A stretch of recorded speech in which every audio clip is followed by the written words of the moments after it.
Hello everyone. Today I discovered something really exciting that I wanted to share with you.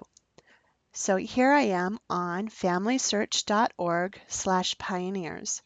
And when I sign in,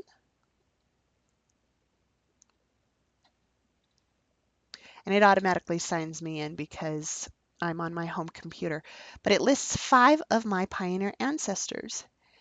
And I wanted to learn more about Gammon Hayward and his family's journey on the trail.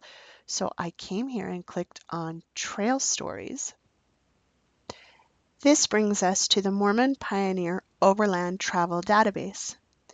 This is a summary page for Gammon Hayward, and it says that he traveled in the Jacob Gates Company in 1853 and that he was 25 at the age of departure.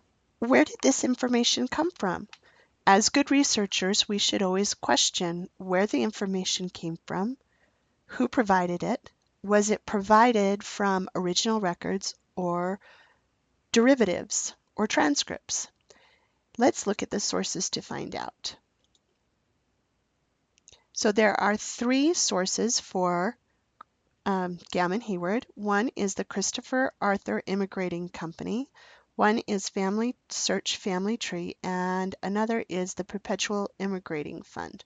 So let's click on this journal and see what it's like. This is kind of cool. It has a full transcript of what looks to be the journal. And I wonder where this came from. Well, right over here, it says that it came from the Church History Library in Salt Lake City, Utah.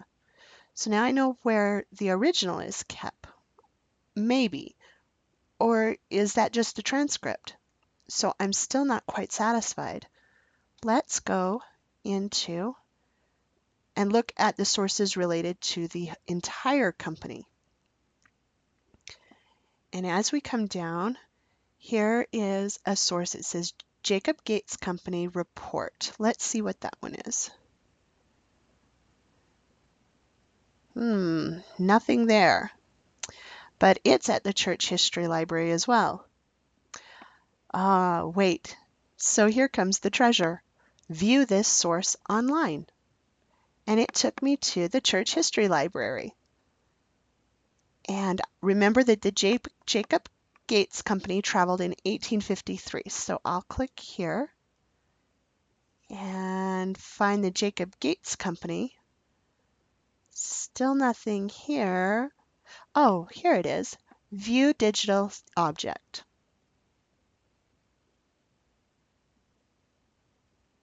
So what do we have here? This is the actual list made right at the time of the Jacob Gates Company traveled.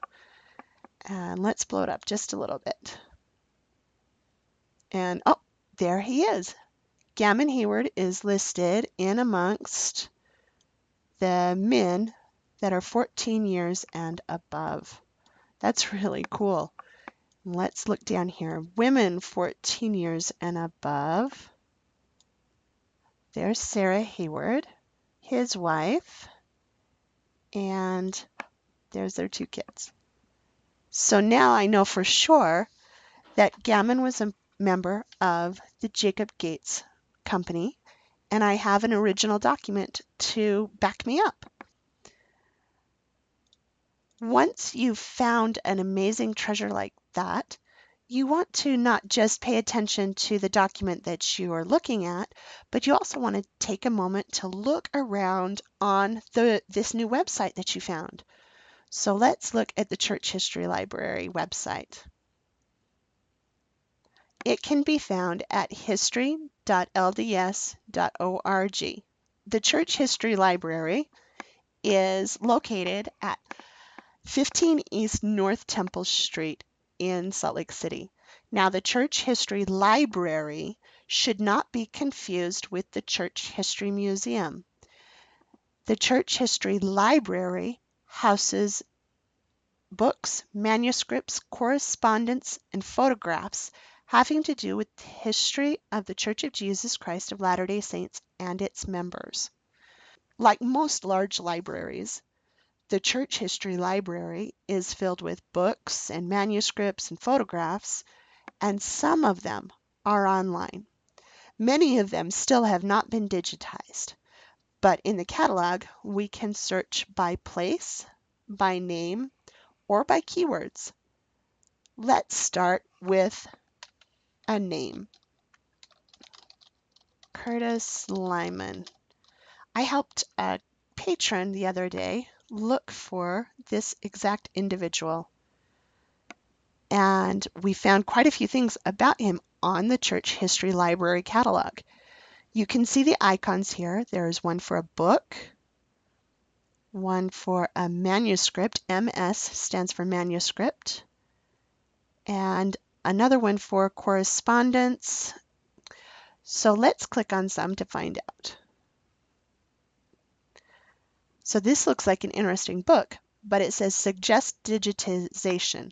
So we know we can't look at that one online. Let's come down here. This one looks really promising. It says browse collection, Lyman Curtis letter, 1862, from Pondtown, Utah. Now the patron almost dismissed this even before we looked at it because her ancestor lived in Salem, Utah, and never lived in a town named Pondtown. But the history of Salem is pretty interesting, and Pondtown was the original name. So let's browse the collection, and as it comes up, you can see all the different breakdowns of where the different boxes and folders that this information is stored in. And you can see right here, it says View Digital Object. And right now we are in an alphabetical box that has B's and C's. After a bit of searching down through the alphabetized letters, we found Lyman Curtis's letter to Brigham Young, and the patron was really excited. Let's look at something different. Okay, let's search for a place name. Let's try Spanish Fork and see what comes up. We found 661 results. That's a bit much to wade through right now. So let's narrow it down. I'll click View Only Digital and Manuscripts. That will give us a manageable number. As we look down through, here's something interesting. The Utah County, Springville, Spanish Fork, Palmyra Payson, found in Utah Territory census returns.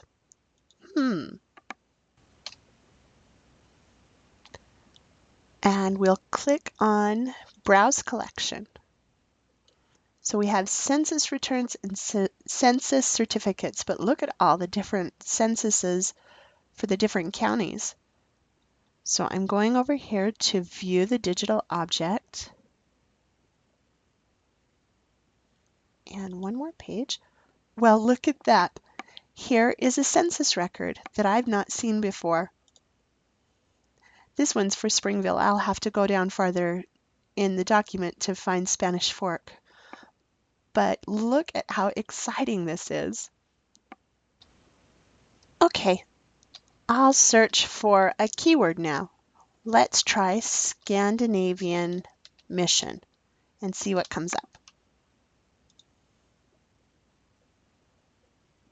And I want to, there's 947 results. Let's narrow that down. We only want to look at the digital today.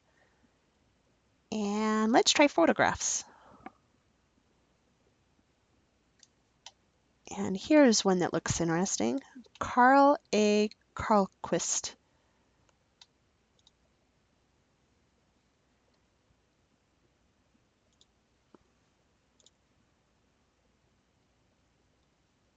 I wonder if one of your ancestors is in this collection. When we stop ourselves and ask, where did this information come from? Can I trust it? Can I see the original? When we go on that search, then we find amazing treasures like the Church History Library and the digital collections there. Have a great day, everyone.